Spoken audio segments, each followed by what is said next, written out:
இட்லி சாப்பிட்டா வந்தால் தோசை முருகலாக வரலாம், தோசை முருகலாக வந்தால் இட்லி சாப்பிட்டா வரலாம். சில பேருக்கு ரெண்டுமே சரியாக வரலையா?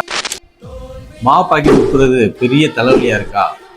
என்ன செஞ்சாலும் மாவு சீக்கிரம் புளிச்சிருதா, இல்லாட்டி நீர்த்து போகுதா? உங்கள் கண்ணு முன்னாடியே வேறு கம்பெனி மாவு பாக்கெட்டை கஸ்டமர் எடுத்துகிட்டு போகும்போது உங்கள் மனசு கஷ்டப்படுதா? உங்கள் பிரச்சனை அனைத்திற்கும் ஒரே தீர்வு தர பத்ரா ஃபுட்ஸின் ராஜ்குமார். புதுசாக பிஸ்னஸ் ஆரம்பிக்க போகிறவங்களுக்கும் ஏற்கனவே இட்லி மாவு பிஸ்னஸ் பண்ணிட்டு வரவங்களுக்கும் என்னுடைய அனுபவத்திலேருந்து ஒரு உண்மையை சொல்கிறேன். இட்லி அரிசி உளுந்து மட்டும் பயன்படுத்தி நம்ம இட்லி மாவு அரைச்சோம்னா அது செட் ஆகாது. வியாபாரத்துக்குன்னு சில ரா மெட்டீரியலை ஆட் பண்ணி நம்ம இட்லி மாவு அரைச்சாதான் நம்ம பிஸ்னஸில் ஜெயிக்க முடியும். ரேஷன் அரிசியை கூட கடையில் வாங்குகிற இட்லி அரிசி மாதிரி எப்படி மாற்றணுங்கிற சீக்ரெட்டை நான் உங்களுக்கு சொல்லித்தரப்போகிறேன்.